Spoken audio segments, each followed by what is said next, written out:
Good evening.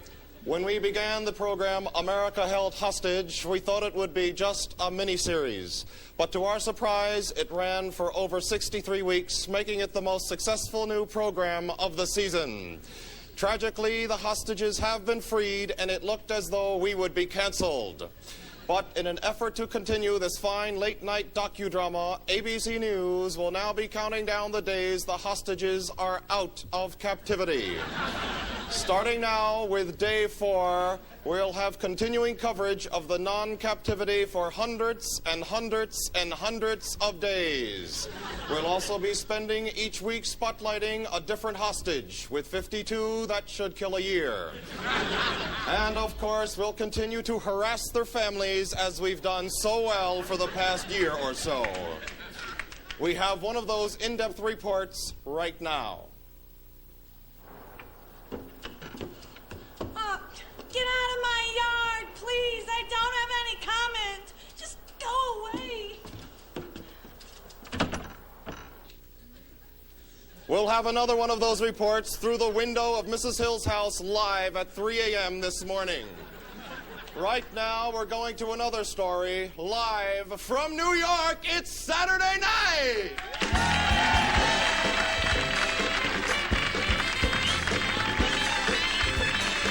All right, this is Not Ready for Season 6, where we discuss the much-maligned 6th season of Saturday Night Live. We want to know if it had promise. Is it as rough as some people have said? And we just want to explore some of the nuances that make this an interesting transitional season of Saturday Night Live. Joining me is my co-host and travel buddy, Mr. Jeremy Dove. What's up, man? Hey, I'm doing great, man. You know, we just came back. We had a great time in Cleveland. Got to go to the Rock and Roll Hall of Fame and see the SNL 50 exhibit. So it's like fitting. We're doing an SNL podcast. That was great timing. Yeah, exactly. Big SNL fans, and they had that there. So it was really cool, and just like it was like the sign, Thomas. Like we're doing the right thing by doing season 6. You know what I mean? Exactly, I agree. And so they showed like a montage of performances and stuff. They took a lot of like from Questlove's movie and whatnot. So it was cool to see, and especially like the James Brown. We saw like a little snippet of the James Brown performance that we saw earlier a few episodes ago that both of us just were head over heels over. So some of season 6 was represented. I think there's a musical guest that's on the docket a few episodes from now that was also represented here in Prince. So yes. So that SNL exhibit was pretty cool at the Rock and Roll Hall of Fame, which is a cool museum.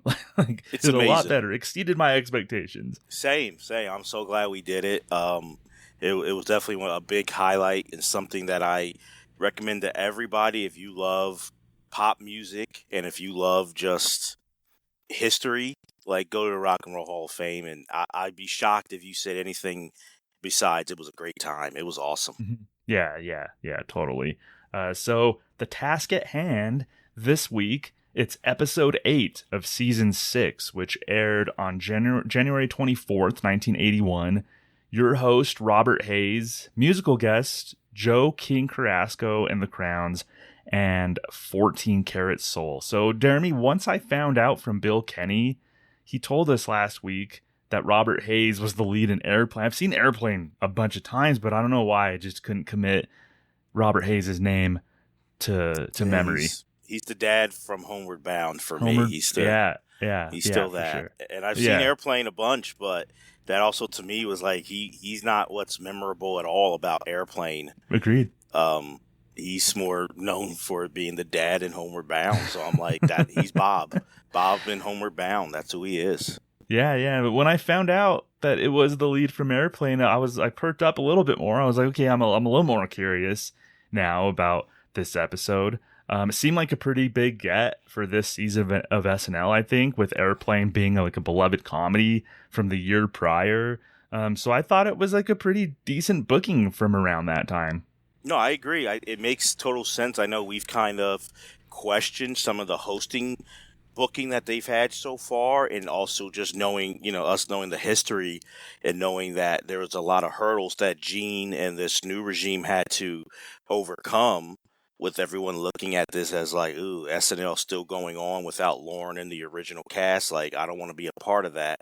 So this was something, and you're right, I did look into that too. Like, hey, Airplane came out the year before, classic comedy, big hit, great get for Gene.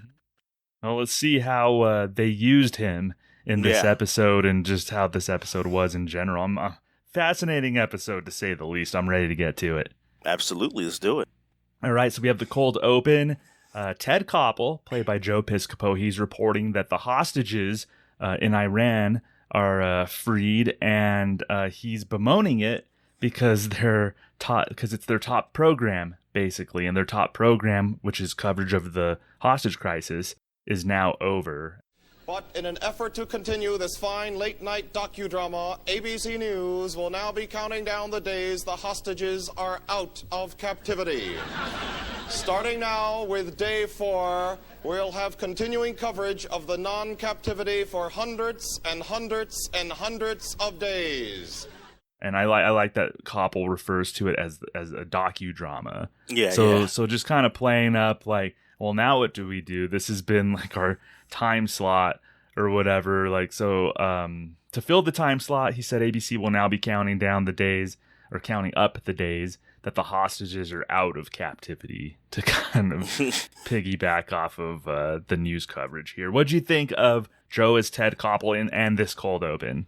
I honestly liked it. I really did. And I was thinking this might be the best cold open they've had since the season premiere with Elliot Gould. I thought it was funny. It was timely for what was going on. And also they had the smoothest transition into live from New York I've seen them do in a while. So this to me was the best cold open I've seen in a long time, like since the premiere with Elliot Gould. So I kind of liked it, honestly. Yeah, I like that it had something to say. I like the commentary on the news coverage surrounding the hostage crisis, how they basically, they're saying that networks actually liked it because it gave them ratings and it gave them content and stuff. So that was like biting kind of commentary and satire. I like how Koppel assures viewers that they'll continue to harass the families of the hostages. Like, no, rest assured that we will continue to harass the families as we were doing before. So I was surprised. Like, this had something to say. I appreciated that. And it's fitting because this is, Koppel had a career in journalism before, but this is what made Ted Koppel, like hosting Nightline during the Iran hostage crisis, like was a big like ratings get, and a lot of people watched, and that's kind of how Ted Koppel became big time to like a lot of people, and wound up hosting that for another like 25 years after. So it also fits in that this is what Ted Koppel became known for too. So I really thought it was a really good cold open, and it got me excited for this episode. And I was like, all right, go ahead, SNL. Yeah, exactly. Exactly. Good start. I think they've been showing promise as far as like knowing how to do satire and everything, and this continued that. So I was optimistic after the cold open going into the episode. We have the monologue. Robert Hayes comes out. I think they do direct their host to come out with some energy and waving your hands and getting excited. And so Robert comes out. He explains to the audience about the instant Nielsen rating. This way the network can, the brass can monitor line by line exactly what the Nielsen families like and what they don't like, and they can fix things accordingly. Oops. There you see it's in action. See, the Nielsen families are watching me live at this very minute. They really like the fact that we're talking about them, and so I guess NBC was having trouble in the ratings. For sure. So they're talking about that trouble, and so Robert speaks. He basically talks about how what they're going to be using tonight is something called instant Nielsen rating. So he has the rating shows up on the screen. Robert speaks poorly of the Nielsen family, and the rating starts going down. Then Gail comes out and tells Robert that the rating is going down. So the monologue. What'd you think of our introduction to Robert Hayes tonight? I liked it. It wasn't like wow, but I thought it was good. It was funny it works with what, if you know, like TV history, NBC in the early 80s was struggling big time. That's when, Fred Silverman, and it eventually goes to Grant Tinker and, Brandon Tartikoff a few years later turn NBC around. But at this point, NBC, they make the joke, a lot of those executives back then were at a 3-network race, they were 5th. Like, that's how low they were compared to ABC and CBS, which was a shock because traditionally ABC was the low one. But at this point, they were struggling. So I kind of like that they're poking fun in this monologue and throughout the episode at like how NBC is struggling. Yeah, I like the idea. I like that they're not afraid to poke fun at NBC. I think that Robert, speaking poorly of the Nielsen family was a little too kind of ham-fisted. I thought maybe they could have massaged that. The things he could have said were maybe could have been a little more understated, possibly, and clever, but because it didn't make sense that he just sort of went from zero to just like bashing this family. Like, maybe they could have been a little bit more clever about the negative things that a family might respond to, and then have the rating kind of go down. So, but also, I think they want to get in and out of a monologue, so maybe they felt like they had to have ham-fisted jokes. But it didn't totally, like, I appreciate what they were going for, but it maybe didn't quite connect for me in the same way. No, I can see that. I kind of felt like it was good that because it was quicker, and then Gail comes out and kind of gives him that reminder, like, wait a minute, like the ratings are going down, like, hey, wake up, and so that kind of saved it. But I do see what you mean, like it should have been more gradual.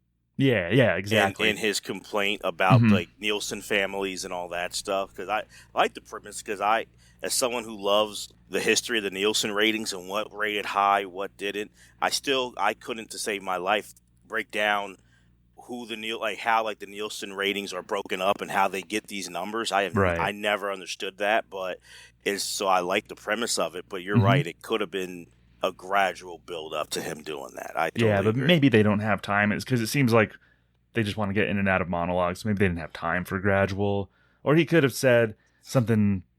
He could have been speaking, and then he noticed that the ratings were going down. And then he says something to make him go up, and then so he could have had like maybe more fluctuation with the number, and he notices it, so then he purposely says stuff. But I don't know. It was just kind of there for me, and he seems okay, right, Robert? I guess he seems maybe a little bland of a guy, but right. It reminded me of why like I didn't remember him being the lead in Airplane, because I'm like, he kind of was just like there. Yeah, like, he was almost just there. He was just there. Yeah, exactly. So we got our first sketch. It's a Dazola mushroom spread. So it's the mushroom spread that's low in cholesterol and high in psilocybin.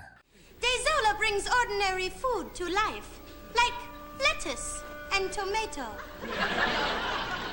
Or my favorite, maize. You call it corn.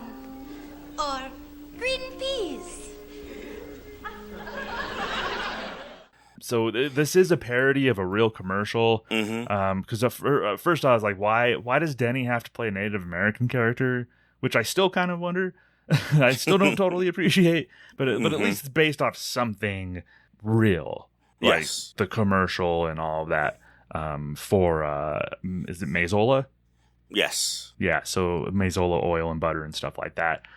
What'd you think of the mushroom spread that's low in cholesterol and high in psilocybin? Not great, really. Definitely Denny playing a Native American. Obviously, doesn't have to be said. We know doesn't age great, doesn't look great. And it kind of was just a quick, bland thing. And I know they're trying to go with the whole drug premise, but it just didn't really land for me. I thought it was 2 thumbs down, honestly, of just... I did do my research too, like actually, and look up to see. I'm like, what is this commercial? So I knew it was based on a real product and stuff, like, or like the commercial like existed, but I just didn't really like it. It just didn't hit. No one was really funny, and the premise just didn't really. It was like, okay, I see what you're doing, but you didn't really say anything, honestly, to me. Like, it was like lacking. So I didn't dig it. Yeah, I didn't dig it either. And the Denny playing a Native American aside, which, by the way, wasn't the most offensive characterization of a minority in this episode. No. A little foreshadowing. Yeah. So there was something far more offensive at some point in this episode. But I think they just didn't do the premise well enough. I think they could have gone way more psychedelic than just dressing up cast members in food costumes. So they had Yvonne Hudson playing lettuce. I think that was Patrick Weathers as a tomato, and Gilbert Gottfried played corn. And that was just it. Like, I think they could have gone way more psychedelic. Like, if you're gonna say that this mushroom spread has psilocybin, like, make the commercial go off kilter, far from reality, I think. So it was to me, it was a lazy attempt at an okay premise. I think you're right. It was very lazy, and just it seemed like a time filler kind of a sketch in a way, but like I don't think that's how your first sketch should be, like a time filler at all. So to me, it was also remotely. like, I'm not saying I would have loved it if it was at 5-1 or something like that, but it probably would have been a little bit like, oh, I see what you're trying to do, a little bit better at that spot. But I'm like, to open the show with this, I thought it was a bad choice. Yeah, bad choice, lazy. I'm with you on this sketch. Next, we have Love American Style, an episode of Love American Style, which was a 70s show. This episode is called Love and the Celebrity. Patty, pleasure. For a good time, pull my string.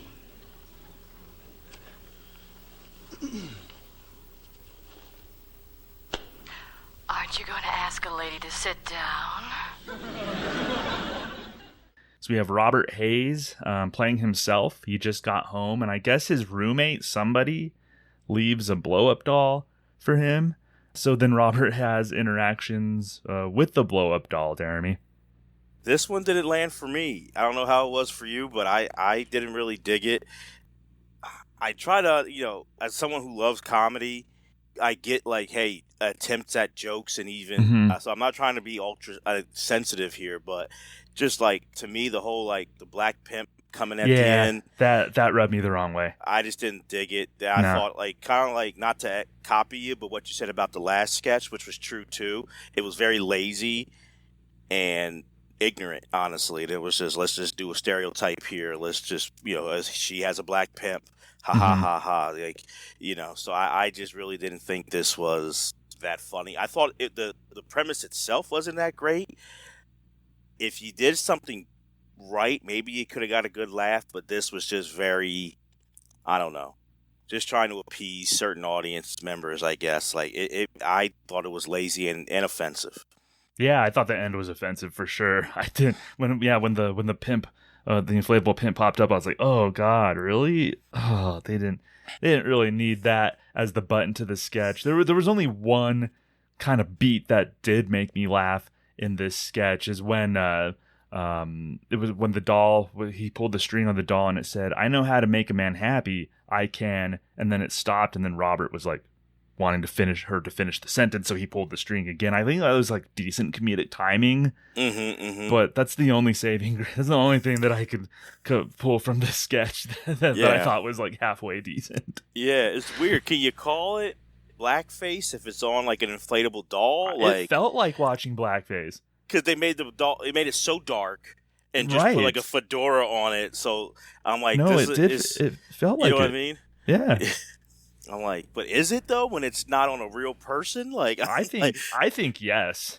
Okay. I'm not the authority, obviously, but I felt like I was watching blackface, Jeremy. Yes, yeah, because I'm like, it's funny because like if you did this in an animation thing, I'm like, yeah, that's blackface because that's, even though that's not real, it's like a living thing you're creating. But I was like, this feels like blackface, but I'm like, I don't know what the standard is on blow-up dolls, but I'm like, I'm going to lean toward its blackface. Yeah. Like, but I could be off. Someone could like come in and correct me. It's technically not, blah, blah, blah, blah. But that's what it felt like. I'm like, why did you have to make it so dark? So it's like, we got to get it across. This is a black pimp really bad. Yeah, like, exactly. Yeah. And what's interesting is I had mentioned for the sketch before that Denny's depiction of a Native American wasn't the most offensive of the night. I had forgotten about this. I wasn't even referencing this. Oh, okay. So, like, this was far more offensive than the previous one, but this isn't even what I was referencing. Yeah. So, but I was taken aback by it all the same. But that's kind of how some of the night, most of the night was. Is this wasn't even what I was referencing as the most offensive thing? Okay, I thought I wasn't sure. Though it's up there for it. Yeah, because there's something I heard that I was like, but I'm not. There's so much with this one that I'm like, I don't know if we're talking about the same one or not. Because I was thinking of something later on too, but I remembered that I knew this wasn't good for me. But at least qualifies as well. Yeah. Not a great. It's like an amateur hour kind of premise, and the execution was just rough. And maybe there was one decent beat, but I don't know. I think we're 0 for 2 here tonight so far. Yeah, it's a struggle, man. So we'll see if Joe Piscopo can save us with Saturday Night Live Sports Central. So Joe is doing play-by-play for a game of asteroids on Atari. So he's, we see the Atari, the ship on the screen or whatever, shooting the asteroids and everything. Then they cut to Matt Lawrence, who's inside the ship with Eddie Atari, played by Eddie Murphy, who's the actual pilot in the ship in the Atari game. And how about Eddie Atari? In 1976, during an asteroids exhibition, he hit his hyperspace button and was lost for 2 years. But still he persists like a man possessed. Eddie, what keeps you going? Quarters, man. Long as I got change for $1, you find me right here. I kind of liked what they were going for here, honestly. I like what they were going for, and it set up good. It wasn't a bad sketch. I think that the whole blimp thing kind of like fell flat for me, though. Yeah, that was weird. Like, it just ended, like, it's set up okay. I do like the early 80s, looking at the Atari. Eddie was kind of funny where he's, like, focused, and I thought Matthew was funny. Yeah, his honestly. focused look. Yeah, Eddie was just, like, super focused. He looked halfway scared at a certain point, but he was just super focused. Mm-hmm. And you were saying about Matt, I agree, you thought Matt was funny? I thought Matt was funny. Like, I liked it. I just thought the premise, like, there's a Goodyear blimp, oh, no. And I'm like, that just didn't really... Yeah. I think he could have done something different there that was, like, funnier. Or, like, they made it sound like a Goodyear blimp. Not that... It's going to sound bad. Human life is human life. But they act like Goodyear blimps fly like a bunch of people on them and stuff like that. Like, that's why I'm like, are you just upset because it's the Goodyear blimp? Or, like...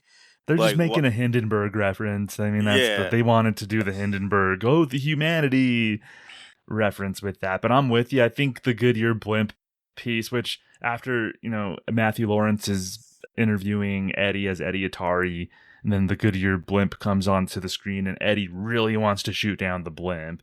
Mm-hmm. And I think just the sketch kind of went off the rails. They didn't need that. I think it was just a solid kind of narrative setup piece with Matthew Lawrence just interviewing a guy in a ship. I think that's all you need, honestly. Yeah.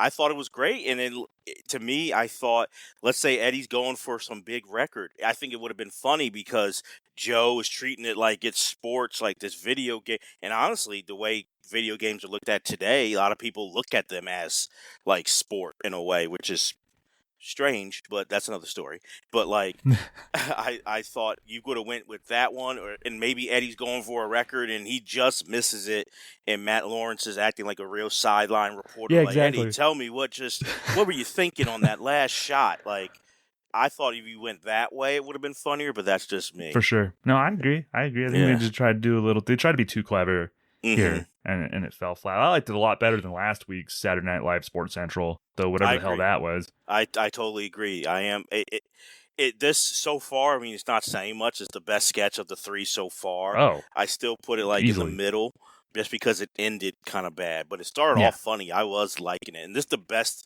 one of the best things I've seen Matthew Lawrence do so far. Like, I really liked it. No, for sure, Matthew was good in this, definitely.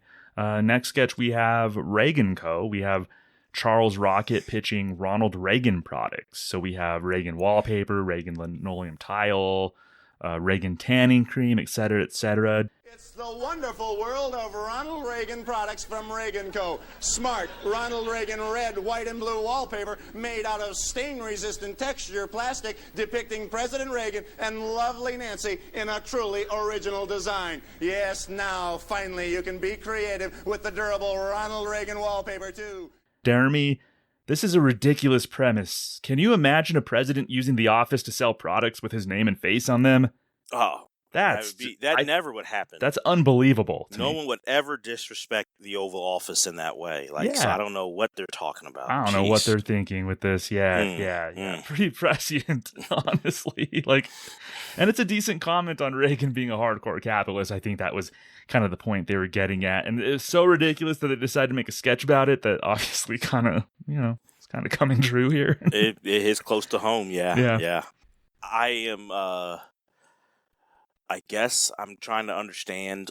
You're going with what you think works best, but part of me is a little tired of seeing Charles do these like pitchman things all the time. Because I'm like, Danny was really great at doing that in the original years, but he didn't do it every week.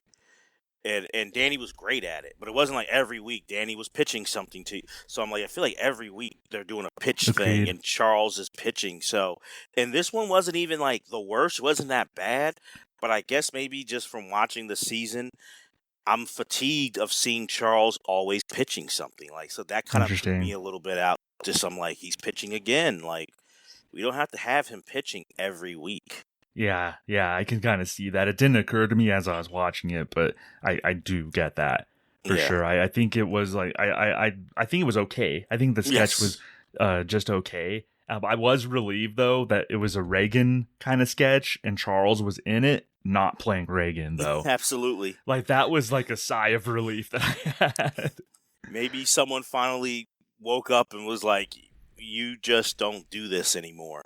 Like, because he's been so bad at impressions. And that's what stinks, though, is that it's not the worst of the pitches I've seen him do. And maybe if he was like the same character, like it's a recurring bit, I would get it. But he's not the same guy. He's just different pitchmen pitching products, trying to see what lands, I guess, for the audience. But it was okay. That's all I can say. Out of, if we went 4 stars, I'd give it 2. I'd go 1.75 or so. 1.83 stars out of 10. That's fair. That's fair. Something in that general range. Yeah. Yes. Next, we have something that I was aware of because we did on SNL Hall of Fame, we did a Don Pardo episode, like a special episode. And so this is something that came up, this next sketch, because Don Pardo was actually in it and on screen. So I had watched this sketch before because doing Don Pardo research. So it's Save a Network Telethon. And thank you, Joe Piscopo. You know, when I saw NBC's ratings this week, I wanted to pack my beautiful Samsonite luggage from the Spiegel catalog, Chicago 60609. You know, there's a word for the position NBC's in now. Jeopardy! Joe Piscopo and Ann Risley and Don, they're inviting viewers to pledge a premise for a show to NBC. I like when they go meta, and much like piggybacking off of the monologue, I like that they're not afraid to go at NBC for its ratings. I love that. Like, I do. That's, to me, one of the things SNL did great. Even the original cast, Letterman, his late night show, which would premiere the following year, pretty much. Letterman was known for coming at NBC execs on Late Night with David Letterman. So I agree with you. I like this premise a lot. Mm-hmm. What did you think of the execution? Struggled with the I don't know. I struggled with the racial joke in there like a lot. I didn't like that. Yeah. But I liked everything else, honestly. I thought it was funny. The deli guy, like, that made me laugh. When they went to the camera guy, that was funny. Yeah. And then some of those are like real. I think like a lot are real, and like the Pink Lady and Jeff was a real show. Like, so they were Hello Larry was a real show. Hello Larry, yeah. Like, that was just awful. Like, and that's how bad NBC was in the early 80s. I mean, there's books written about how bad NBC was in the early, and how they had to get turned around. So they had awful shows. So it's funny to see, like, even in the moment, people knew, like, what are you doing? These are bad ideas. Outside, and it was great to see Don Pardo. I thought he was funny. Yeah, and I love the ovation he got. Honestly, I felt that was like a genuine ovation for him. it was good. Besides the racial joke, like Yeah. everything else was really good to me. Yeah, and it's bad because, it's 1981, so I guess maybe you shouldn't let it slide totally, but also it's in, like, the context of the time. That's just seemed to be what, I guess, in comedy and for sure on SNL, they're just super comfortable just kind of sliding those in there. I don't know. See, I felt like that was offensive even by that point, I thought, right? Saying that, I thought that was still... I could be off. I thought that wasn't... You would think, but... Yeah. Yeah. I thought that was offensive even in the early 80s. Yeah, you would think. So, yeah, I wouldn't give him too much of a pass, I guess, for that. But it is kind of frustrating because I overall, like, this is... I really like the idea, and I like that they're going after NBC. I like a lot of the jokes. I like the structure of it. Mm-hmm. Even Anne saying that if your idea gets on the air, you get an NBC tote bag. Yeah, I thought it was funny. Don coming out saying there's a word for the position NBC's in now. Jeopardy. Yeah. Like, he starts singing. Joe comes out with like a stuffed peacock. Like, I think just like so many of these beats like were really well realized. Like, it had the potential without the joke that joke to be one of my favorite things they've done all season as far as like concept and execution. I really think, like, and especially compared to what they did in this a lot of this episode, this is like the golden era Harvey Hartman stuff compared to a lot of the rest of the episode. I agree with that. It could have been without that joke, I would give it 4 out of 4. Yeah, for sure. It was That's what's really frustrating. Good. Yeah. That joke makes it, I don't know, 3 out of 4 now, because it did take me away, and I'm just like, I don't think you needed to say that. Mm-hmm. Obviously not because it's offensive, number one, but number two, a show that people knew at the time was like, what the heck are you doing? You could have gone many other ways to make fun of the concept of the Pink Lady and Jeff. And I hate to beat on, a dead horse here, but it was like using that racial slur was not only offensive, but it felt lazy. Like, that's just an easy thing to do. Yeah. A good concept, but these guys just can't get out of their own way sometimes, right? Yeah. All right, so next we have the pre-Super Bowl pre-game preview. So we have Robert Hayes, Charles Rocket, and Ann Risley. They're sports commentators hyping up the upcoming Super Bowl matchup between the Raiders and the Eagles. No, it's the highlight of the entire year, period. It's got to be the game of the decade, maybe even the game of the century. Probably the event of the century. Well, I can only add that tomorrow's game will really be the game for all eternity. The highlight of human history. And civilization, Bob. Right you are, Jessica. My main note for this was, It was bad. Yeah. It was bad. Nothing happened. Bad. Like, no. I think what they were trying to do was convey that there was so much hype leading up to the Super Bowl, which we could all relate to as sports fans. I damn near honestly, like, the 2 weeks between the championship games and the Super Bowl, I don't watch any coverage. Me too. I just tune out completely, and then I tune the game in, honestly. So yeah. But they're making this comment back then, and that's all well and fine. Like, it's an observation, but there's no escalation, and their deliveries were way too dry to convey anything, and they're just escalating a bit with words, but just like it's falling so flat to me. I thought this was pretty bad.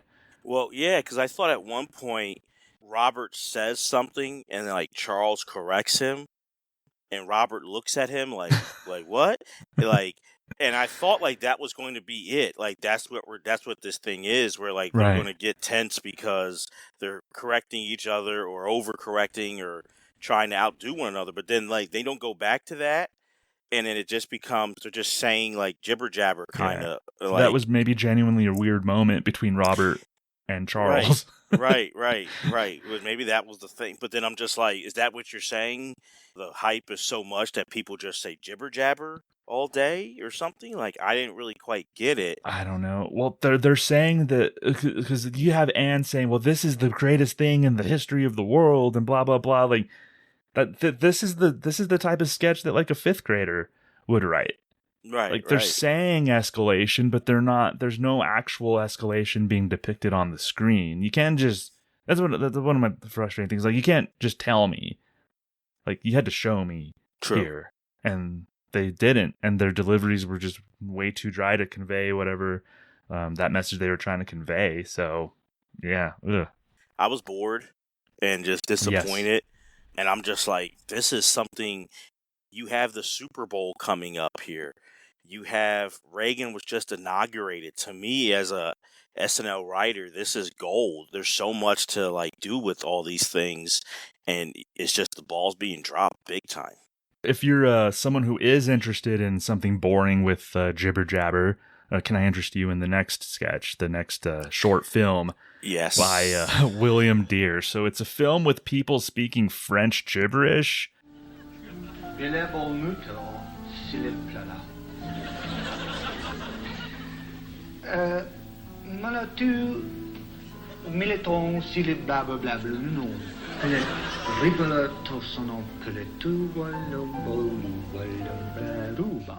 I think it's French because their accent sounded French, and so they're speaking this French gibberish, and then there's subtitles of the French gibberish on the screen. Michael Neesmith is the actor here. It's a short film by William Deere.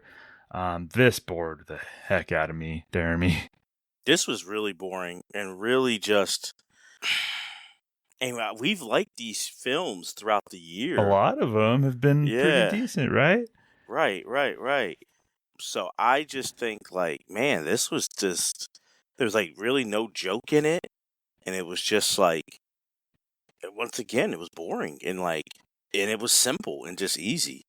Let's just make fun of people, like a different language and stuff like that and stuff. Right. Like, it didn't do anything. And instead of showing English subtitles for it, we're just going to show subtitles that sound just like what they're saying. Like, hey, and it didn't go. Yeah, it didn't go anywhere. They didn't have. I don't know if they have an agreement with Michael Neesmith to air shorts now. Like they seem to abandon that concept of the famous directors or the big directors showing short films, and then they maybe came to an agreement with Michael Neesmith here. This is the second one in 2 weeks that they've shown. But this just fell flat to me. A one note, and I don't even know quite what that note was, but it was one note. Right. So yeah, maybe someone else can explain it to us, but I'm just like, you. And I think we get it, Jeremy. I think we get it. It's just, I think so. It goes nowhere. But to me, it's like you're not really making fun of foreign films. You're making fun of like people who speak different languages. Exactly. Yeah, you're more so making fun of like the dialect and the language. Yeah. Yeah, because I'm like, I don't know, in a foreign film, it's translated. I understand. You know what I mean? Like, and they're actually speaking the language. Like, they're actually speaking French in the movie that I'm watching too. Right. Yeah, I don't get it. We have a live sketch next. It's a Madison Square Garden organist fills in at a funeral.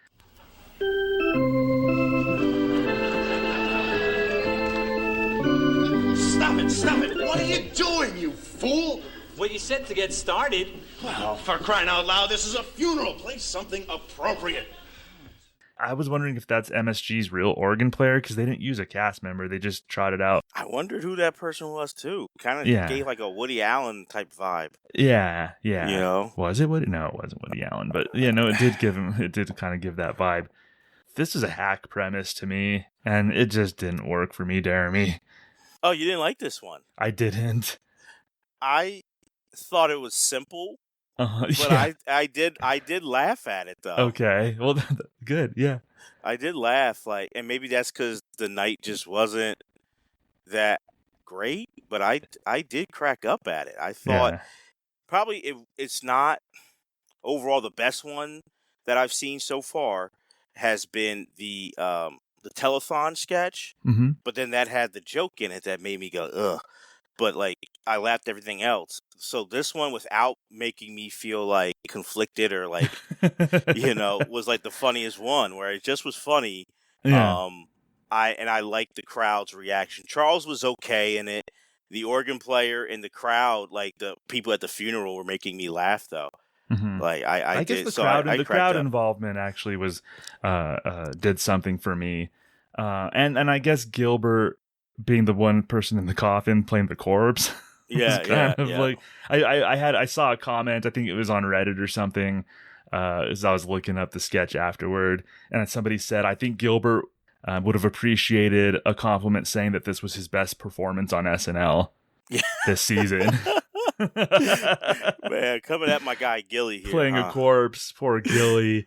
Jeez. Yeah, so I guess in context, maybe like after the last two sketches, I was just kind of like, I need a palate cleanser, and then this one wasn't quite the palate cleanser that I needed, and I don't know, it just sort of felt like they had nothing, and they were just like, what if? This almost sounded, again, I haven't gone to this well in a few episodes, but this did sound like a fake Monday night pitch to me. Yeah, it probably could have been. It could have been. And I think on a better episode, it doesn't make the cut, or it's just like a throwaway thing at the end. But because the episode's been struggling, it kind of stands out, sadly. It does. I'll agree with that. Yeah, like, it stands out. But I thought it was very easy and simple. Like, it's something that I know I'm not a comedy writer, so I don't put myself on anyone's level who actually does it. But I'm like, this is one that I could have come up with. Mm-hmm. Which usually says not great things. Like if who don't do this, I don't know. In Cleveland, we were pitching sketch ideas, man. We were on a roll in Cleveland. We had some sketch ideas. Yeah, we don't might sell be yourself short. Think. I've heard you brainstorm sketches. That's true. Maybe I'm a little bit better than I give myself credit for. But we definitely would have came up with this one for sure. Oh, God. Like it was easy, but I did laugh. The crowd was good. Yeah. In context, I guess I will say it wasn't god awful. Okay. Which is saying something for this episode, honestly. So Absolutely. Yeah. All right, buckle up, because we got Weekend Update next. Is it just me, or is Charles's delivery extra bad tonight? No, it's not just you. I think he leans into the news anchor, like he doubles down on it this time around, and I was able to ignore it the last few times, but this time it's just like, what are you doing, man? Like, it's just like the beginning with the whole Ayatollah dummy, which Bill Murray had done something similar, I think the season or two prior, and so he was ripping off that a little bit. Like, it just man, the beginning was extra rough to me. Beginning was rough because I even thought, usually with Weekend Update, it's been his delivery's bad and the jokes are bad. I thought like the variety joke with Reagan could have been funny. I thought he delivered that poorly. Oh, yeah. Like, because especially Reagan being an actor and like that's the only newspaper he wants. I thought there was something there that could have been good, but it just fell flat. It's bad, like when he's doing, like, the studio audience isn't really giving you anything. Nah. And like that, he's just not a good enough actor to pull off. Like, Bill Murray can kind of pull that off talking to a dummy. Right. Charles Rocket isn't good enough to do that. Like, he's just not. I don't think any of them besides Eddie are good enough to do that. Exactly. So they shouldn't try it at all and just let it go. But he started off rough and just seemed like he still doesn't get it. No. And it was so hard to watch that I thought to myself, I was like, man, I need an update desk piece quick. And we got an update desk piece. It was a monkey's paw wish that was granted for me because I got a desk piece, but it was Anne Risley coming on as fashion editor Tiffany Floor. Welcome to my very first fashion show for engineering students. May I present Paul? Paul is a mechanical engineer from MIT. His understated look signals a return to the classics. I don't know. Anne wasn't terrible in this, but to me the idea wasn't funny. They're showing the latest fashion for engineers, and I just wasn't connecting with this, Jeremy.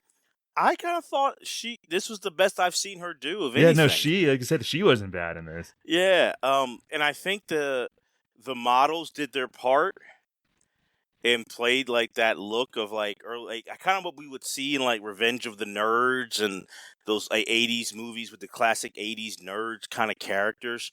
Like they looked that part and stuff. I thought it was okay, and I didn't mind it. It was definitely good to get away from Charlie. Like I wanted to see something different, and it was probably the best thing Anne's done. Like overall, like I thought she was okay with it. She went along. She played it serious enough where she's actually acting like this is real, like fashion. You're right. And, like innovative. She played the right tone. Yeah. Yeah. And the guys kind of looked funny, and it even had a good like. With the one guy where he unbuttons his shirt and he has like the pocket protector like pinned to like his chest. Mm-hmm. I thought that was a good bit. So I liked this update piece, honestly. I thought it was good. We also have Joe Piscopo with Saturday Night Sports. I was wondering how you were going to feel about this. If you're going to be upset with Joe, the entire city of Philadelphia and Oakland, both of them. When I think Super Bowl, I think Steelers, Cowboys, not Eagles, Raiders. I think Bradshaw, Staubach, not Jaworski, Plunkett. Someone should look into why two mediocre teams that no one cares about are playing in New Orleans tomorrow. He's doing an Eagles-Raiders Super Bowl preview because the game's going to be the next day. And he says somebody should look into why two mediocre teams who no one cares about are playing in New Orleans tomorrow. Thoughts? I time has passed. I'm okay with it. And I get it compared to what you had with the Steelers and the Steel Curtain over those years, where they're just star-studded teams. And then you had like a Steelers-Cowboy matchup 2 years earlier, which was so star-studded. And that 1980 Eagles team they're not a glamorous team. Like they matter to Philadelphia, but I totally get it. If you're not from Philly, there's nothing sexy about the Eagles at all. Now the took Raiders a shot at Ron Jaworski. Yeah, he did. Good old Jaws. Jaws is a good guy. But the Raiders. Well, I guess the Raiders, but they had a mystique. And Al Davis was controversial and all that. So I'm surprised he came at the Raiders. But that Raiders team they're not a sexy, exciting team either. So I kind of get it. So I didn't mind it because I understood where he was coming from. If you're not from Philly or from Oakland, you probably weren't loving. The only other people maybe were rooting for the Eagles were like those AFC West teams who can't stand the Raiders. So I was okay with it. Okay. And then Joe does some sort of half-assed preview using an electronic football game. I don't know. This whole thing felt to me like Joe felt obligated to have something about the game, and he ended up just really not having anything to say about it, honestly. And I think you should have just let it go because you did your Joe doing Saturday sports on the Eddie Atari sketch, and I don't think you have to force it here. You could have come up with something different with Joe talking about it or somebody else talking about it if you wanted to get more Super Bowl commentary in there. I agree. It felt like it was kind of being forced. It's the day before the Super Bowl. Joe does that sports beat. He needs to do something about the Super Bowl, but it didn't really work for me. No. I think he picked the Eagles to win the game, too, by a touchdown, which didn't happen. Sorry. But No. Yep. Nope. Oh, man. And we have Eddie Murphy coming on. I guess the premise was that the U.S. government was freezing Iranian assets, and Eddie is introduced as someone caught up in a situation involving a claim against Iran. A while back, I paid this dude $80 up front for an ounce of Iranian hashish. Now, I asked the dude, was he from Iran? He said, don't worry about that, right? 2 weeks later, I went to get my reefer, and he told me he didn't have it. So I said, man, you got to give me my money back. Do you know that dude told me that his assets had been frozen?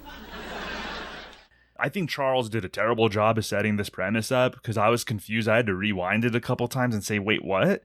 What's Eddie coming on as? What's he talking about? So I think I got it after the third time. Whoever wrote the intro to that, it was very messy and muddy. But then I thought Eddie's story was okay. Like, I think it salvaged a little bit for me. I didn't think it was bad. It was short, but it wasn't bad to me. It wasn't bad. I thought everything was sloppy with it, besides the fact that Eddie can just make you laugh, just doing his like Eddie shtick and being him. So like it wasn't great. I didn't love it.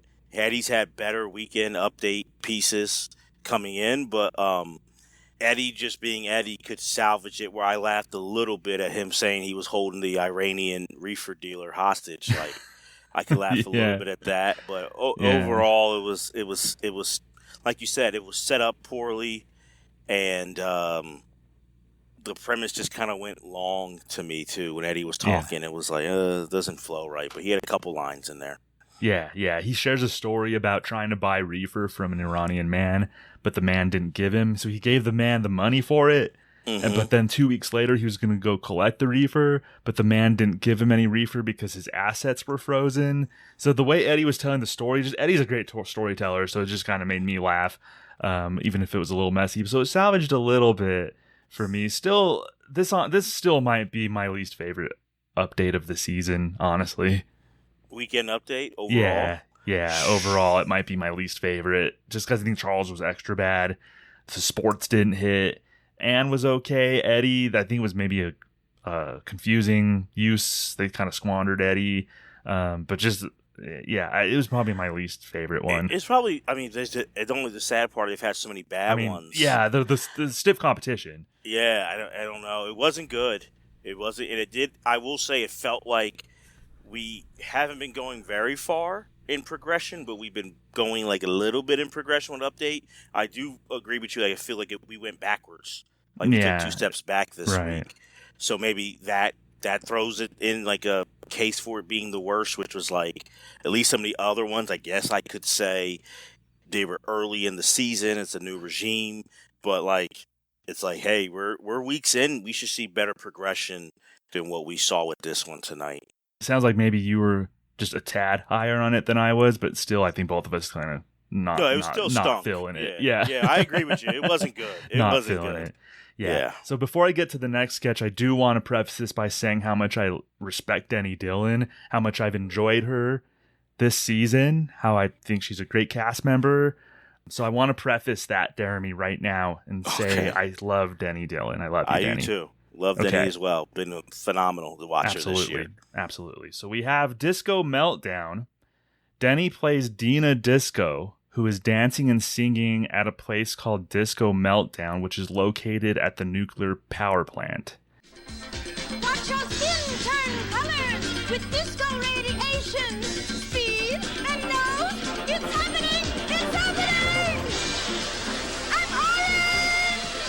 And now I'm green! Your thoughts?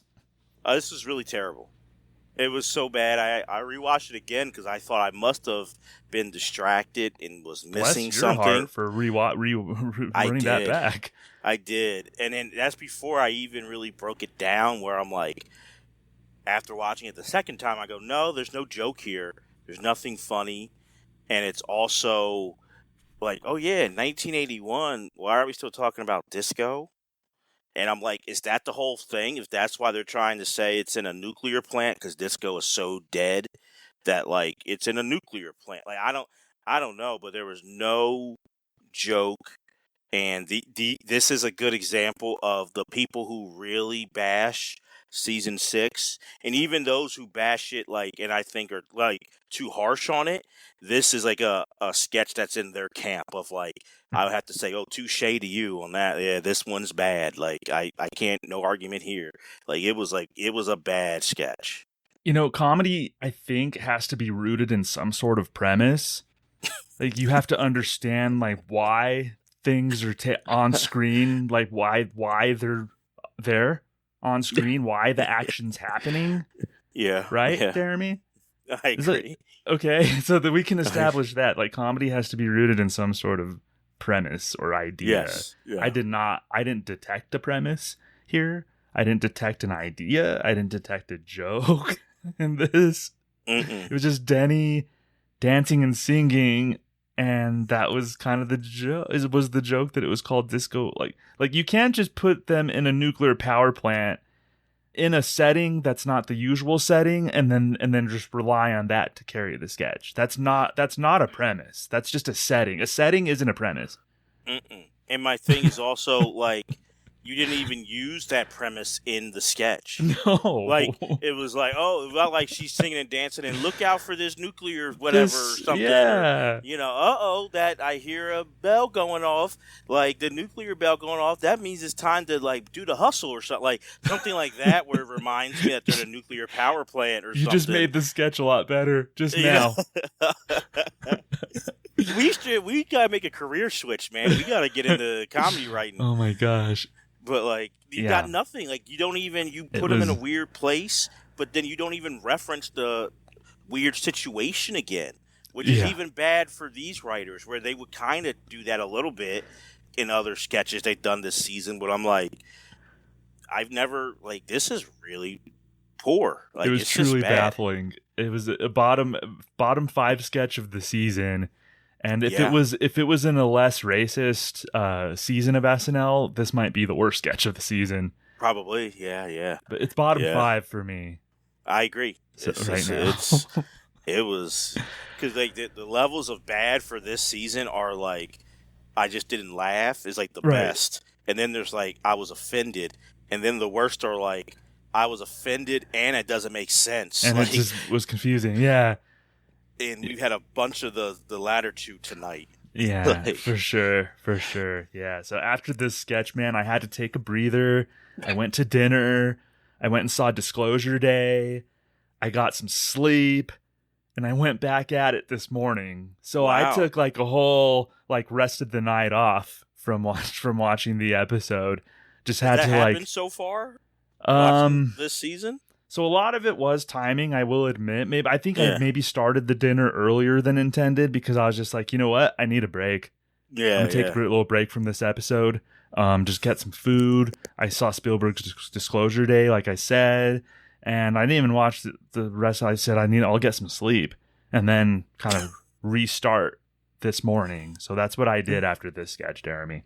You know, it's funny. It's like if people didn't know.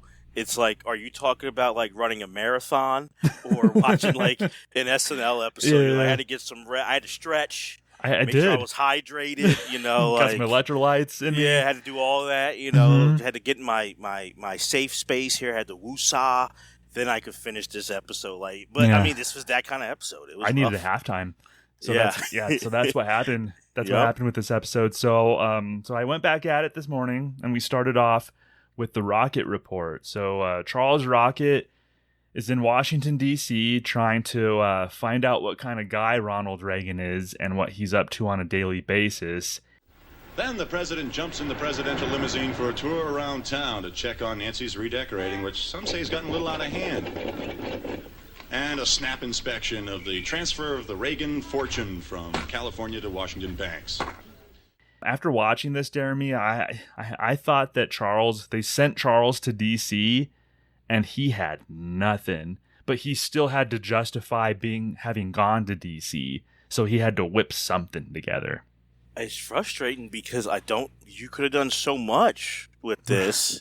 Right. With like an inaugural, like I'm wondering when he went down there, but I'm like, just from my lifetime, and I wasn't around in this time, when there's been an inauguration, like even like the weeks building up to it, DC has a buzz. You could tell or not there's more presence, there's more, something big's going to happen. It felt like nothing was happening. I'm like, did you guys film this like a month earlier or something like that? Because I'm like, I could be off, but like at least 2 weeks before the inauguration, and being like, I'm in Philly and DC's not far, and I've actually been in DC, not for the inauguration, but like right before, like a couple weeks before, there's a buzz. Like something is happening. This was like, what time did you do this? Like, not just like month-wise, but was it like 5 a.m. or something? I know it wasn't, but that's just what it felt like. I'm like, this should be comedy gold for you.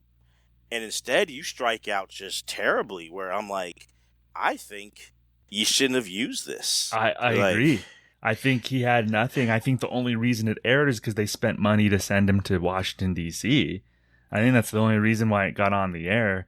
As he was showing things happening in DC and saying that that's what the Reagans are doing. Like, I didn't even understand the concept. Are they comparing the Reagans? Are they saying that the Reagans are? I don't see. I'm even having trouble finding a justification for why this was on the air. Yeah. And we love the rock. We like the Rocker Report. The one we did with Bill Kenny, the one that aired on the Karen Black episode, was like really, really good. Mm-hmm. So this was just Charles dropped the ball on this. Yeah, it's been one of the better things of the season, recurring wise, by far, for sure, has been the Rocket Report. But it was dropped. The only time I kind of chuckled a little bit was the beginning when he's talking, I guess, like the cop about like, are the Reagans awake yet? And he's like, no, they're not awake. And he's like, oh, early bird catches the worm. And like that's the only I kind of like chuckled at that a little bit. I don't know why. I think his voice just made me laugh. But I guess this was out of 4 stars. It's a 0. It's a 0. No stars. Yeah, it has to be. And I expect, maybe we'll get another Rocker Report that sort of like cleanses the palate a little bit. But after that last one, man, the one with the cabbie was just really good. Yeah. You just give him a pass, and he got to DC. It was bad timing or something happened. He got kicked off. Security kicked him out of the being even close to the White House, or I don't know. So, which I think would have been funny though. It would have been funny just to show that if they're rolling and he got kicked off the premises, then show that. Yeah. And if he's quick-witted enough, he can make jokes. I guess the Reagans don't want us coming and exposing them. Yeah, the Rocket Report coming back to you. Give me something. Give me something. Yeah. Those are things that are comedy gold. Honestly, when you get denied in like real life, like you use that for like humor. So, if that happened, then I'm disappointed even more that you didn't make that part of it. Like that would have been great. Yeah, so that was the Rocket Report this week. Yikes. Next we have The Pace Setter. It's a sketch about a device that shocks the actors on stage to give them some pep. With just one push of a button, the pace setter jolts the actor with a mild 400-volt shock. Watch. My remedy, then, is to pluck it out. I, if the fool, could find where it lies. First of all, seemed like a weird miscommunication on the floor or in the production booth. So you can hear someone say, like, they go back to Joe. Did you notice this? They go to Joe, and you could hear someone say, "You're live." Yes. And then he starts talking, and then you hear a bunch of people talking in the background. And that was definitely not meant to be aired. That was just production. It was just weird. Like, it was very messy. And it's not like, it's just a messy sketch, like, from a production standpoint, but it's not like it ruined an otherwise great sketch, Jeremy. No. I thought the premise could have been better. I mean, could have been okay. Like, it was fine. It just wasn't delivered great. I thought, like, that could be funny. Like, to shock them. They weren't bad enough either, and it wasn't good enough when you did the shock. Exactly. And they didn't respond like they were being shocked. Right. The device is supposed to give the actors an electrical shock, but Ann and Robert Hayes didn't convey that they were being shocked. They just started speaking a little more quickly. And it would have been funny, for sure, to at least do what you said, like make them like they go like, and then like start doing something. But it was like, are you shocking them or giving them a jolt? They didn't really seem that, like, I don't know. It was Shakespeare, so Shakespeare has a tone. And so then I'm like, they kind of sounded like they were doing Shakespeare. Like, right, so just like, maybe with like a couple of cups of coffee beforehand. Yeah. I'm like, it wasn't bad sounding. So I'm like, if you're going to do something classical that everyone knows the beat to, because I'm like, this is kind of, when I've seen Shakespearean things, I've never seen someone go to a Shakespeare thing and it's like, it's going to be fast-paced and exciting. Right. It's going to be slower dialogue. Like, doesn't mean it's not classic, but it's just, don't expect, like, it's moving parts like that. But it just was bad. Every choice that they made with this, the concept was good, but everything else was just crappy. The most memorable part was hearing the people in the booth tell Joe that you're live and all that stuff. Like, Yeah, and I thought Joe was okay in doing this part. He was fine. all right. Yeah. It wasn't bad, but it just didn't land. No, it was a big mess for sure. We've had just a whole run here where it's been a bad one.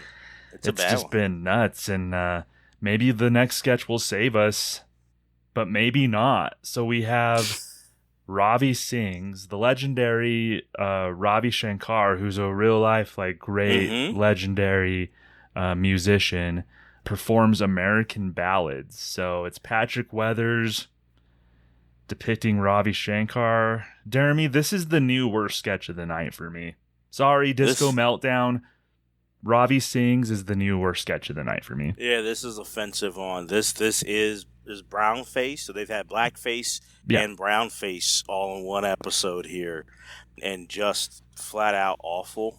Just didn't need to exist. I don't see in what world Ravi Shankar wasn't even a pop culture. He wasn't even in. He wasn't in the news to justify even doing.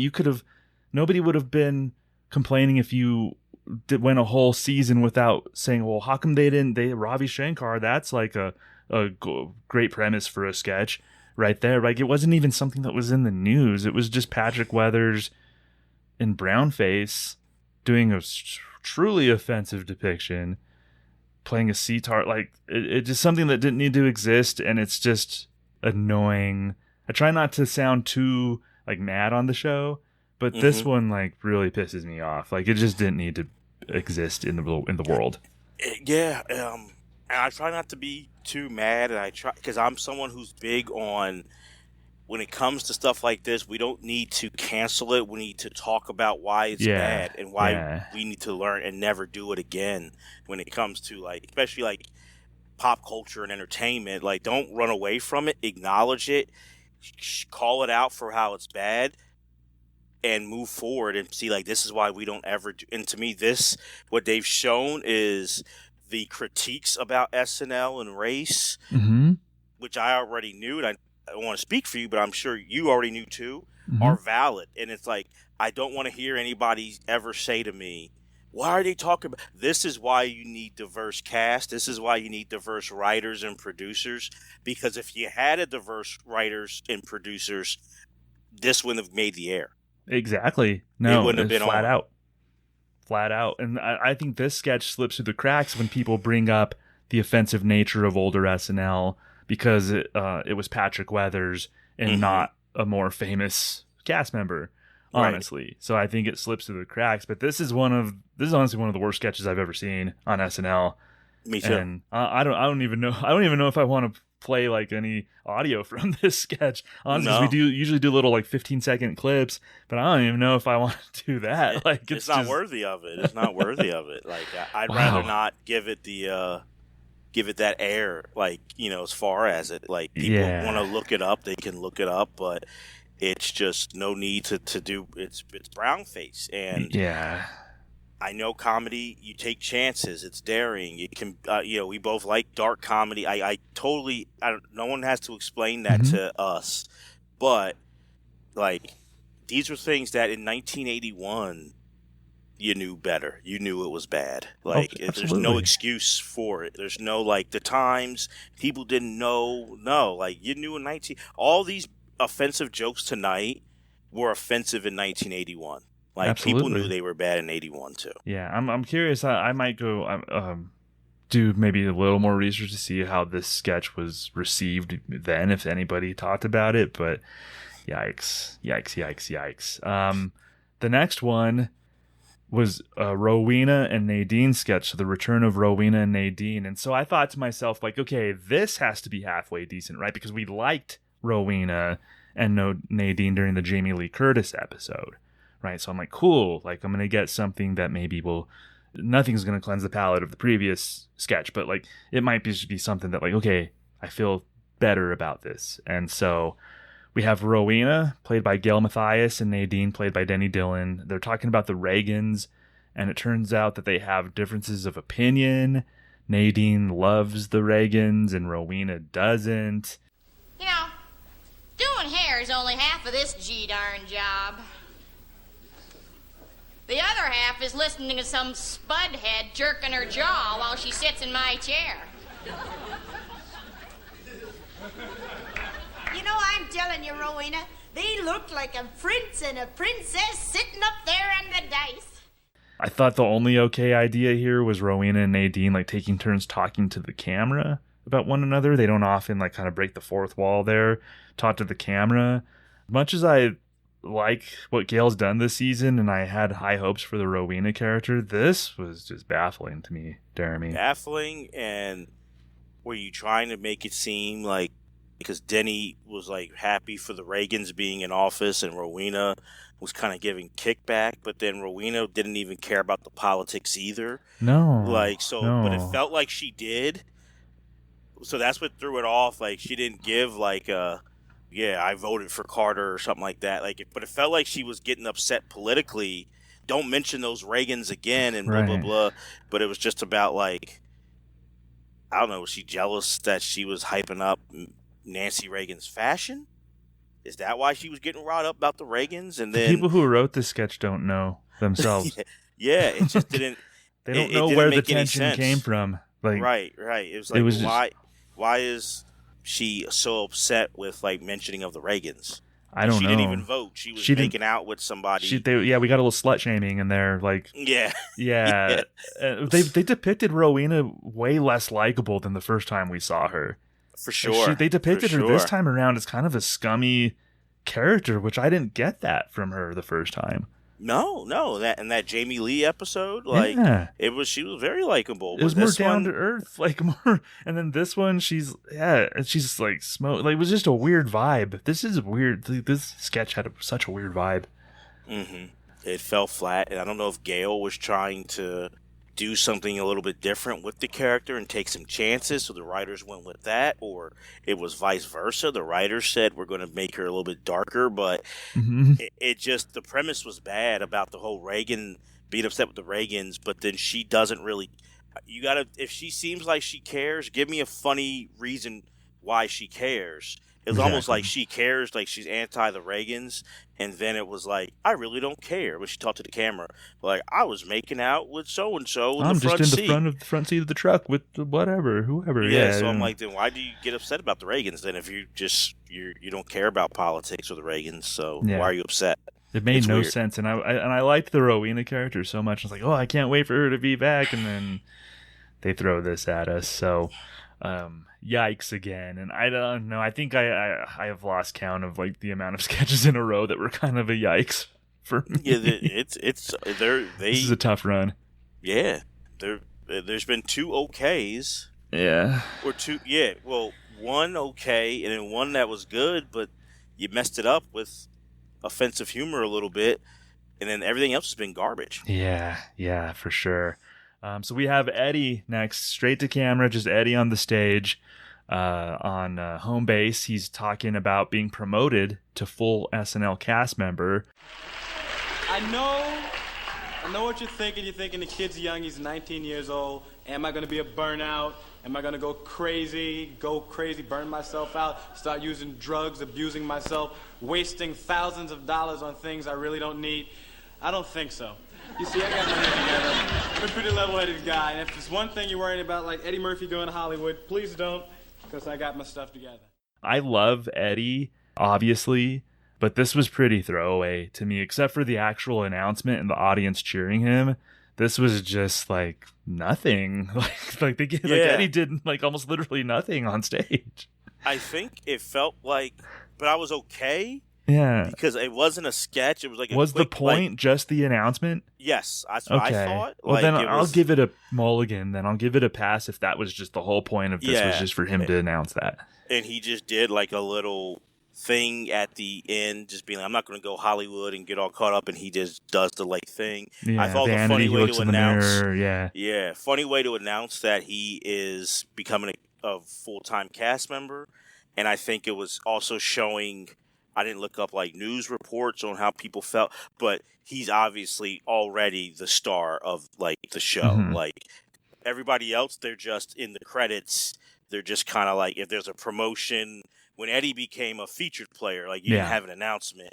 I think this is showing like he's already the star. Like, Yeah. you know, Yeah. people are liking seeing Eddie. Yeah, we don't see, this is might be the only time ever that they've announced on the show that somebody got promoted.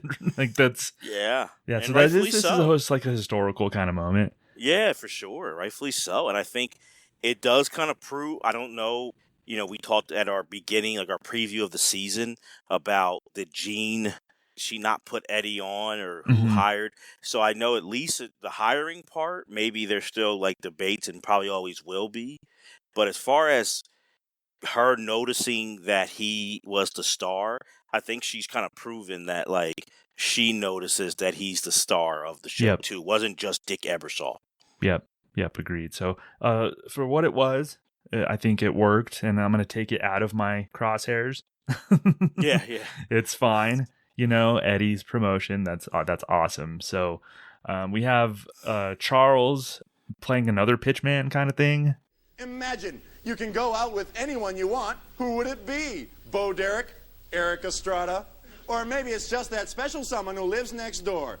Did you forget about the money? You'd have $40,000. That's right, $40,000 in cash. Spend it any way you want. You could ride a camel, shoot a tiger, ski in the Alps. He's telling the audience that they should send $40,000 to Rockefeller Plaza to get a dream date.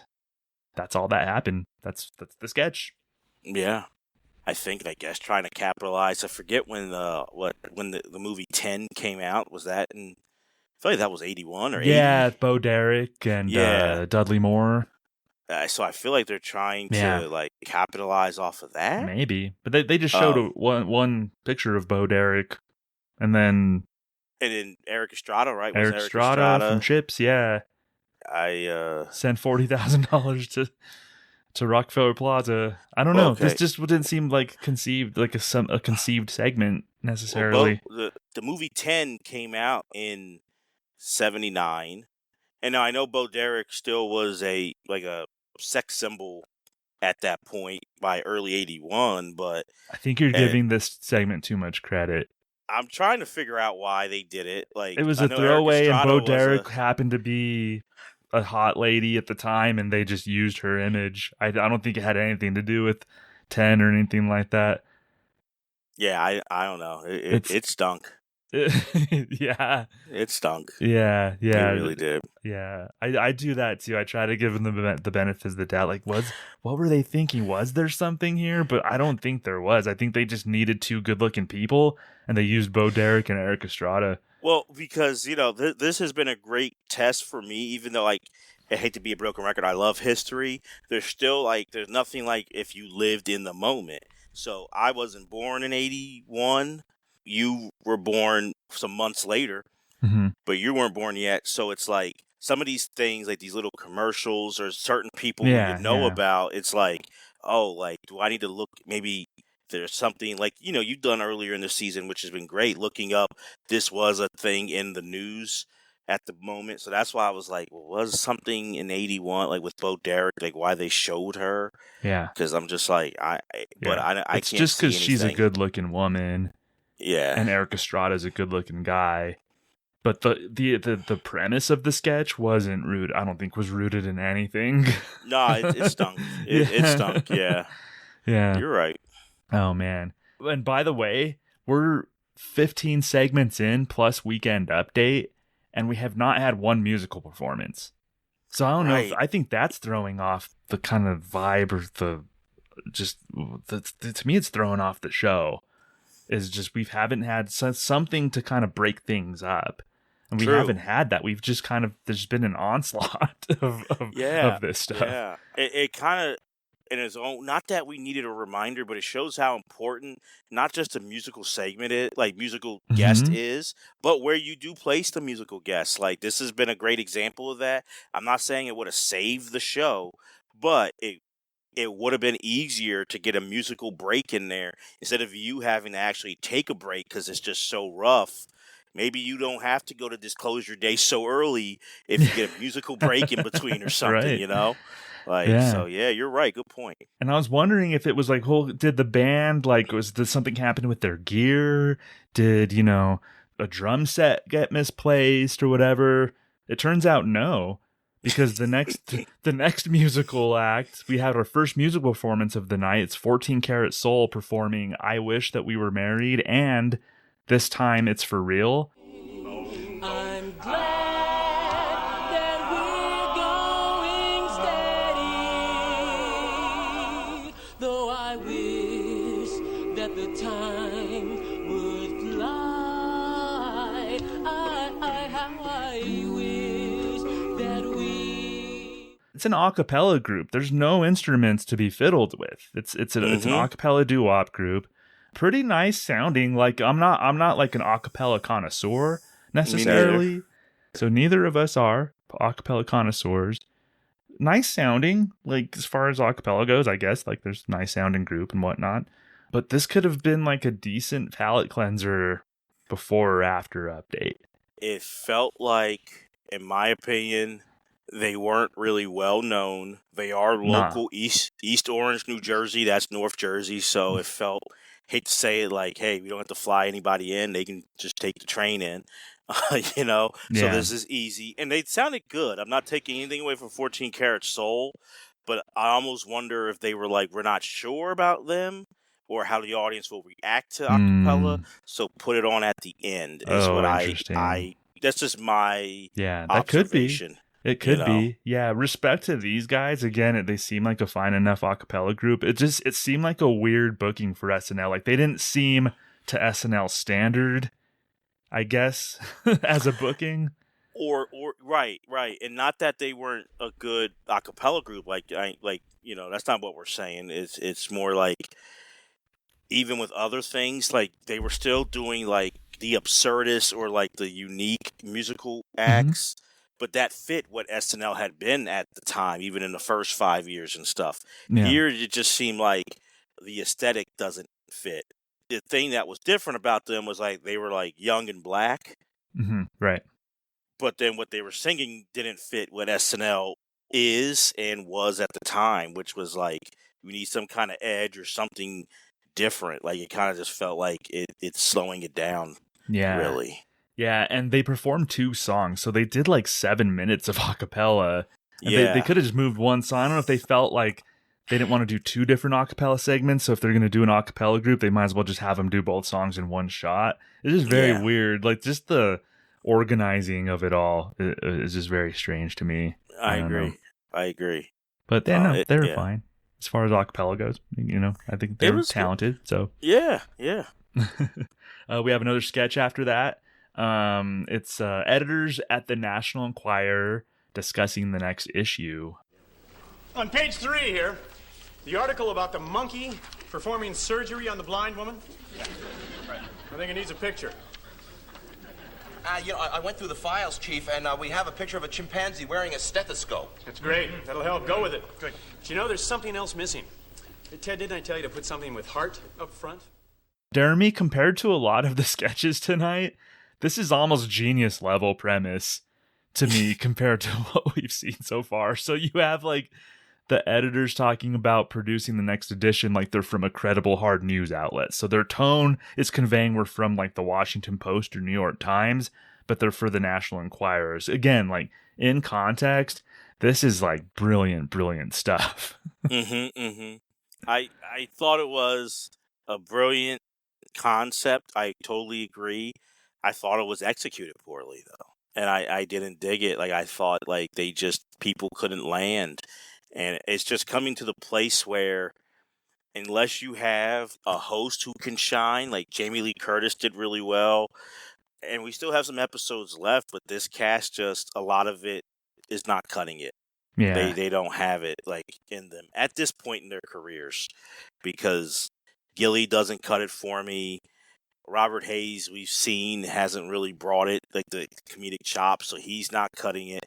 I felt like Joe was trying to bring it, but it just wasn't there. Charles was in the sketch too, and and we know how Charles is. He's okay. So I just think like the premise was great. I totally agree with you on the premise, but I just felt like this is a time I look at the cast, not the writers. Oh yeah, the cast dropped the ball for me.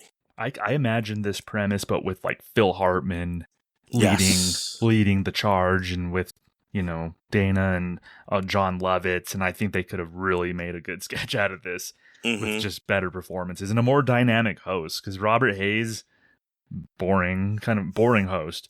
I Very think boring. a more dynamic host could have made this pop a little bit more. But this sketch actually, it had a hint of a premise, somewhat of a structure. There was a beginning and middle. Debatable if there was an end, but there was a beginning and a middle to the sketch. Yeah, there was. There was, for sure. And it wasn't excruciating, though it was teetering on being too long. It wasn't totally excruciating for me. So I get you. Which I guess is a win for tonight. Like, definitely. Did it make you want to rip your eyeballs out? So I totally get you on that Definitely. one. Yeah. And yeah. That was our final sketch of the night, too, the National Enquirer sketch, because we have a musical performance. So we have a musical performance, one sketch, and then another musical performance from a different group. So, yeah, interesting. So this time it's Joe King Carrasco and the Crowns performing Don't Bug Me Baby, which is a cover. I believe the Drifters or somebody made this song popular. I was going for so loud. That's when everything went round. I was never so nervous. Got your messages on the service. Real Jews want to get to you. And it seems like I can't get through. I feel riding all over the street. Trying to get this beat. Don't bum me, baby. Did you know that Joe King Carrasco is known as the king of Tex-Mex rock and roll? So we actually have like a Tex-Mex rock and roll legend in I the did not house. know that. Okay. Joe King cool. Carrasco. So I appreciated the energy. I ended up getting a little tired of the song though by the end. Yeah, honestly. I totally agree. I totally agree. I thought the energy was good, but like it kind of went on, and I'm just like, all right, next. I don't know if it's because the show was so poor, if like that kind of, but like I didn't think the song was bad, but I kind of was like, I started looking at like the time, like how long is this? Like what's going on?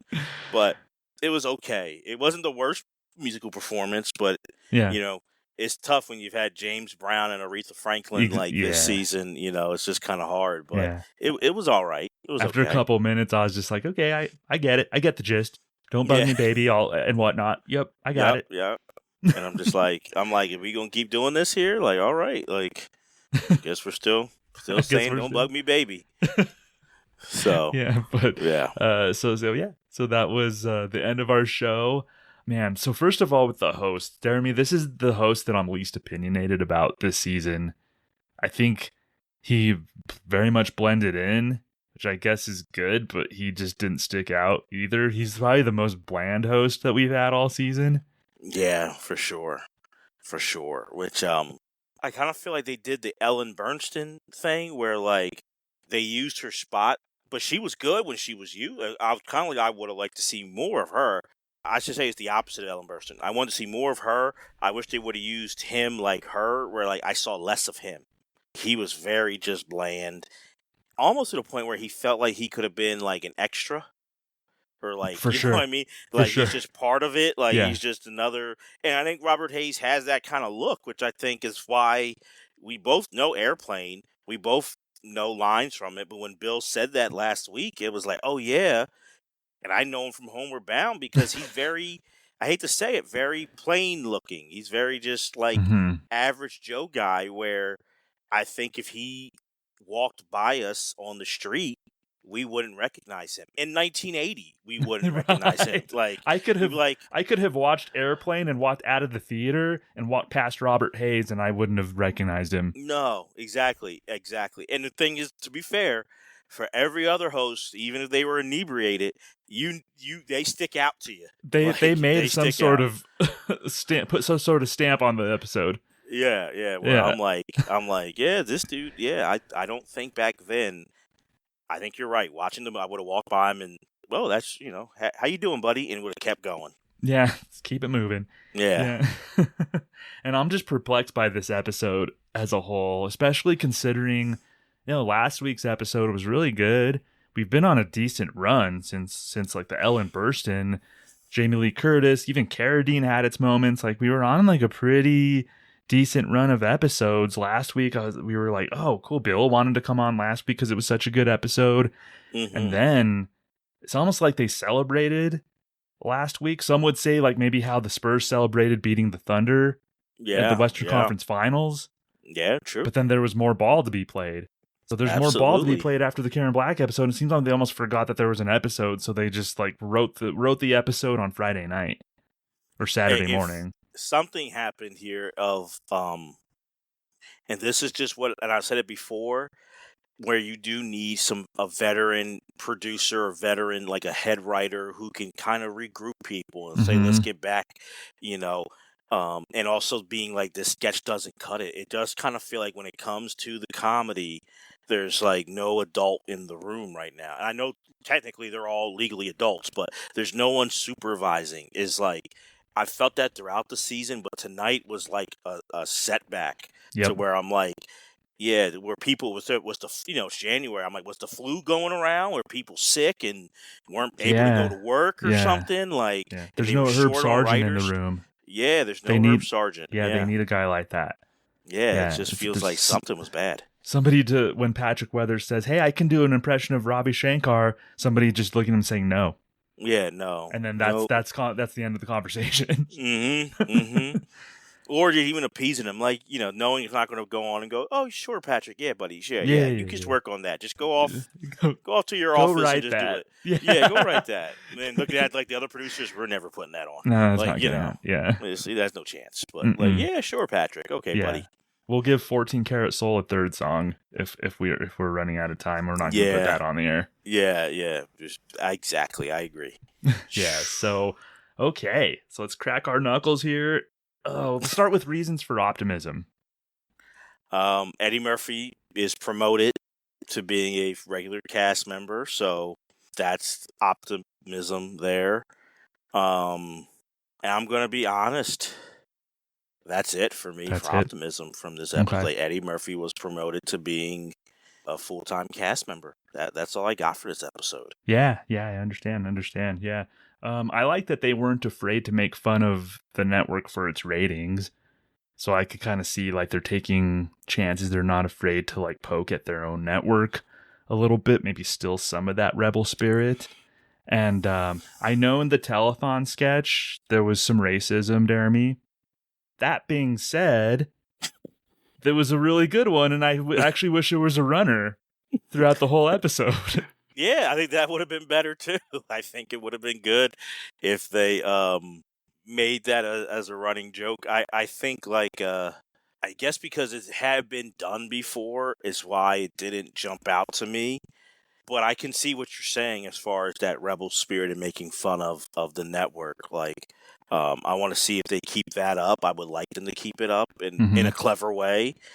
I just think, it's hard to overcome. And maybe if that was the only like offensive, racist joke of the night, but to me, it just went along with a theme of this. Yeah. So then it does dour that sketch, that telethon sketch, which otherwise would have been really awesome. Yeah, for sure. Just get rid of that, make that telethon sketch a runner, and I think they would have had maybe something going on there. So yeah. Areas of improvement. Where do we start? I was gonna limit mine to 2. Okay, you go first. Okay, so I put just get rid of Weekend Update and book a third musical guest.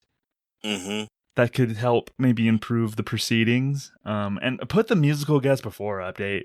I mean, that's, or put it closer to Update. Don't bury the music at the end, because I think it did show what you brought up, the importance of a musical guest to kind of break up the sketches a little bit. Like, you know, we even on some like good episodes, you kind of need a reprieve from sketches, and it's good to break things up. So I have that, and just like clean up your production. There's just such sloppy production. I know that we can nitpick a lot of stuff tonight, but the production really stood out. Like the audio being heard from the production booth in a sketch. There was a graphic. We didn't even say this. Like at the beginning of the Rowena sketch, they put a graphic up of the Dream Date sketch. Yes, yeah. And it was saw that. Yeah, it was just on the screen at the beginning. Shouldn't have been there. The placement of the musical guests is just like the production was a mess on top of everything else. No, great. Those are all great points for to clean up. I would say, for me, protect your hosts better. I know you don't know what you got maybe until that week of like what the host can do, but try to protect them better. So then if they are like Robert Hayes and they're boring, use them like at certain spots and get them out of there. And, they can just come back on and say, ladies and gentlemen, 14 karat gold. Like, protect your host better, because I feel like if I think Robert Hayes was who he was, but then you had him in too much stuff. The fact that he was in a sketch by himself, like, that's to me should only be for a host who can really handle a lot. You shouldn't put a host in a sketch by themselves, and especially one who's just a straight, not even comedic actor, just a straight actor. Protect the host better, I would say. And also, like, know the rhythms of the show. I like taking chances, and I like that I've seen Gene in this, like, they're doing things different than what Lorne has done by using the short films and stuff. So I think that's cool, but there still is an essence of Saturday Night Live. Mm-hmm. And I feel like tonight you went away from that. Like we said, nothing against 14 karat gold. They just don't fit it. Yeah. They're not bizarre and different and eclectic enough to fit musical guests, and their style is like, you don't need to be lulled, and nothing against acapella. I've seen acapella shows. It's great. Like, I know plenty of people who still love listening to acapella music. Nothing against the music. It's just at 11:30 to 1 a.m. Right. You need something that's going to catch your attention or get you hype. You don't need like a acapella song. So it's like, know what the essence of your show is, guys. Come on. Yeah. Agreed on all those points. And so I got to go stretch. I got to go replenish electrolytes here. Mm-hmm. And survive and advance, I guess, right?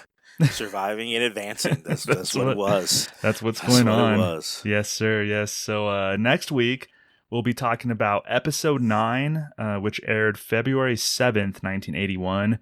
Host Sally Kellerman, musical guest Jamaican legend Jimmy Cliff. So Sally Kellerman, I know she was in the MASH movie, but I know her best on Back to School with Rodney Dangerfield. Same. I love Back to School. Yeah. Love that movie. That is in my household, a classic that gets quoted a lot. Have you attempted a triple Lindy in your time?